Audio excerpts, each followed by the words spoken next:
सेठ जी के बड़े बेटे नरोत्तम दास कई साल तक अमेरिका और जर्मनी की यूनिवर्सिटियों की खाक छानने के बाद इंजीनियरिंग विभाग में कमाल हासिल करके वापस आए थे। अमेरिका के सबसे प्रतिष्ठित कॉलेज में उन्होंने सम्मान का पद प्राप्त किया था। अमेरिका के अखबार एक हिंदुस्तानी नौजवान की इस शानदार कामयाबी पर चकित थे। उन्हीं का स्वागत करने के लिए बम्बई में एक बड़ा जलसा किया गया था। इस उत्सव में शरीक होने के लिए लोग दूर दूर से आए थे। सरस्वती पाठशाला को भी निमंत्रण मिला और रोहिणी को सेठानी जी ने विशेष रूप से आमंत्रित किया। पाठशाला में हफ्तों तैयारियां हुई। रोहिणी को एक दम के लिए भी चैन न था। यह पहला मौका था कि उसने अपने लिए बहुत अच्छे अच्छे कपड़े बनवाए। रंगों के चुनाव में वह मिठास थी, काट छाट में वह भवन जिसमें उसकी सुंदरता चमक उठी। सेठानी कौशल्या देवी उसे लेने के लिए रेलवे स्टेशन पर मौजूद थी। रोहिणी गाड़ी से उतरते ही उनके पैर की तरफ झुकी, लेकिन उन्होंने उसे छाती से लगा लिया और इस तरह प्यार किया जैसे वह उनकी बेटी है। वह उसे बार बार देखती थी और आंखों में गर्व और प्रेम टपक पड़ता था। इस जलसे के लिए ठीक समुद्र के किनारे एक हरे भरे सुनहरे मैदान में एक लंबा चौड़ा शामियाना लगाया गया था। एक तरफ आदमियों का समुद्र उमड़ा हुआ था, दूसरी तरफ समुद्र की लहरें उमड़ रही थी। गोया वह भी इस खुशी में शरीक थी। जब उपस्थित लोगों ने रोहिणी बाई के आने की खबर सुनी तो हजारों आदमी उसे देखने के लिए खड़े हो गए। यही तो वह लड़की है जिसने अब की शास्त्री की परीक्षा पास की है। जरा उनके दर्शन करने चाहिए। अब भी इस देश की स्त्रियों में ऐसे रत्न मौजूद हैं। भोले भाले देश प्रेमियों में इस तरह की बातें होने लगी। शहर की कई प्रतिष्ठित महिलाओं ने आकर रोहिणी को गले लगाया और आपस में उनके सौंदर्य और उनके कपड़ों की चर्चा होने लगी। आखिर मिस्टर पुरुषोत्तम दास तशरीफ लाए। हालांकि वह एक बड़ा शिष्ट और गंभीर उत्सव था, लेकिन उस वक्त दर्शन की उत्कंठा पागलपन की हद तक जा पहुंची थी। एक भगदड़ सी मच गई।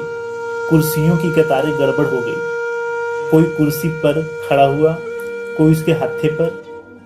कुछ मनचले लोगों ने शामियाने की रस्सियां पकड़ी और उन पर जा लटके। कई मिनट तक यही तूफान मचा रहा। कहीं कुर्सियां टूटी, कहीं कुर्सियां उल्टी, कोई किसी के ऊपर गिरा, कोई नीचे। ज्यादा तेज लोगों में धौल धप्पा होने लगा। तब बिन की सुहानी आवाजें आने लगी। रोहिणी ने अपनी मंडली के साथ देश प्रेम में डूबा हुआ गीत गाना शुरू किया।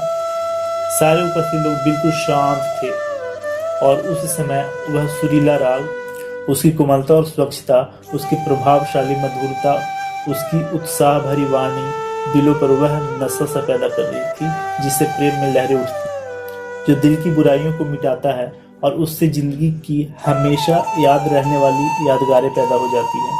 गीत बंद होने के बाद तारीफ की एक आवाज न आई। वही ताने कानों में अब तक गूंज रही थी। गाने के बाद विभिन्न संस्थाओं की तरफ से अभिनंदन पेश हुए और तब नरोत्तम दास लोगों को धन्यवाद देने के लिए खड़े हुए, लेकिन उनके भाषण से लोगों को थोड़ी निराशा हुई।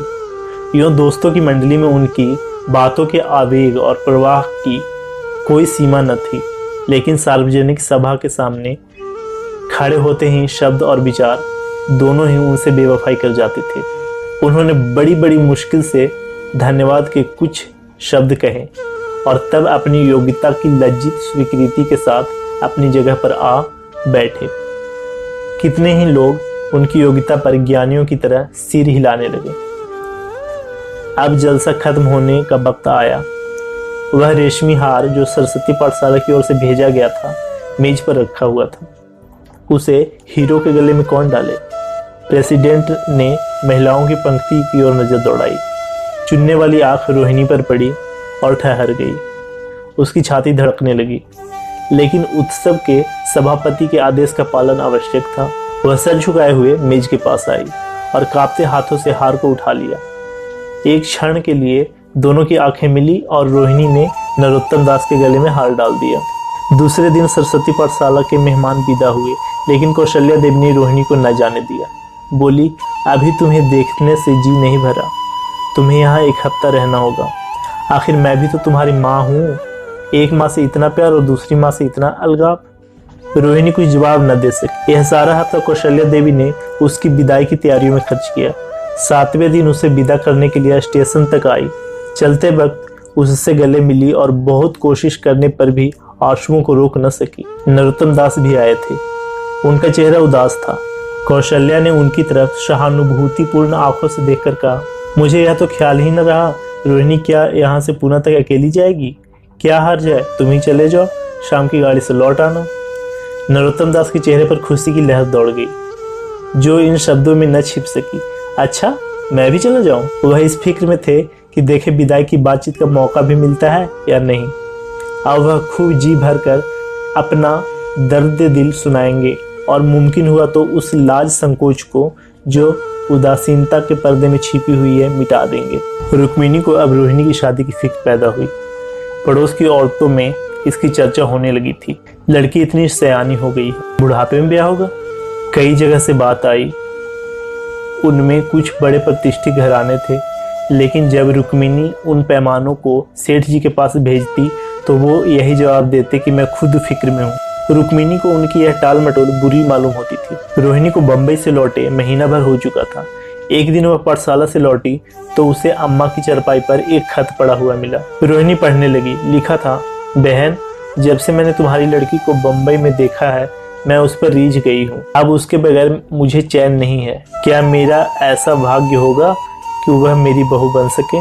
मैं गरीब हूँ, लेकिन मैंने सेठ जी को राजी कर लिया है। तुम भी मेरी एक विनती कबूल करो। मैं तुम्हारी लड़की को चाहे फूलों की सेज पर ना सुला सकूं, लेकिन इस घर का एक एक आदमी उसे आंखों की पुतली बनाकर रखेगा। अब रहा लड़का, माँ के मुंह से लड़के का बखान कुछ अच्छा नहीं मालूम होता, लेकिन यह कह सकती हूँ कि परमात्मा ने यह जोड़ी अपने हाथों से बनाई है। सूरत में, स्वभाव में, विद्या में, हर दृष्टि से वह रोहिणी की योग्य है। तुम जैसे चाहो अपना इत्मीनान कर सकती हो। जवाब जल्द देना, और ज्यादा क्या लिखूं। नीचे थोड़े से शब्दों में सेठ जी ने उस पैगाम की सिफारिश की थी। रोहिणी गालों पर हाथ रखकर सोचने लगी। नरोत्तम दास की तस्वीर उसकी आंखों के सामने आ खड़ी हुई। उनकी वह प्रेम की बातें जिनका सिलसिला बंबई से पुणे तक नहीं टूटा था, कानों में गूंजने लगी। उसने एक ठंडी सांस ली और उदास होकर चारपाई पर लेट गई। सरस्वती पाठशाला में एक बार फिर सजावट और सफाई के दृश्य दिखाई दे रहे हैं। आज रोहिणी की शादी का शुभ दिन, शाम का वक्त, बसंत का सुहाना मौसम। पाठशाला के दारों दीवार मुस्कुरा रहे हैं और हरा भरा बगीचा फूला नहीं समाता। चंद्रमा अपनी बारात लेकर पूरब की तरफ से निकला। उसी वक्त मंगलाचरण का सुहाना राग उस रूपहली चांदनी और हल्के हल्के हवा के झोंकों में लहरें मारने लगा। दूल्हा आया। उसे देखते ही लोग हैरत में आ गए। यह नरोत्तम दास थे। दूल्हा मंडप के नीचे गया। रोहिणी की माँ अपने को रोक न सकी। उसी वक्त जाकर सेठ जी के पैर में जा गिरी। रोहिणी की आंखों में प्रेम और आनंद के आंसू बहने लगे। मंडप के नीचे हवन कुंड बना हुआ था। हवन शुरू हुआ। खुशबू की लपटें हवा में उठी और सारा मैदान महक गया। लोगों के दिलो दिमाग में ताजगी की उमंग पैदा हुई। फिर संस्कार की बारी आई। दूल्हा और दुल्हन ने आपस में हमदर्दी, जिम्मेदारी और वफादारी की पवित्र शब्द अपनी जवानों से कहे। विवाह की वह मुबारक जंजीर गले में पड़ी जिसमें वजन है, सख्ती है, पाबंदियां हैं, लेकिन वजन के साथ सुख और पाबंदियों के साथ विश्वास है। दोनों दिलों में उस वक्त एक नई बलवान आत्मिक और शक्ति की अनुभूति हो रही थी। जब शादी की रस्में खत्म हो गई तो नाच गाने की मजलिस का दौर आया। मोहक गीत गूंजने लगा। सेठ जी थककर चूर हो गए थे। जरा दम लेने के लिए बगीचे में जाकर एक बेंच पर बैठ गए। ठंडी ठंडी हवा आ रही थी। एक नशा सा पैदा करने वाली शांति चारों तरफ छाई हुई थी। उसी वक्त रोहिणी उनके पास आई और उनके पैरों से लिपट गई। सेठ जी उसे उठाकर गले से लगा लिया और हंसकर बोले, क्यों, अब तो तुम मेरी बेटी हो गई। फ्रेंड्स, अगर आपको यह कहानी अच्छी लगी तो वीडियो को लाइक करें, शेयर करें और चैनल को सब्सक्राइब जरूर करें।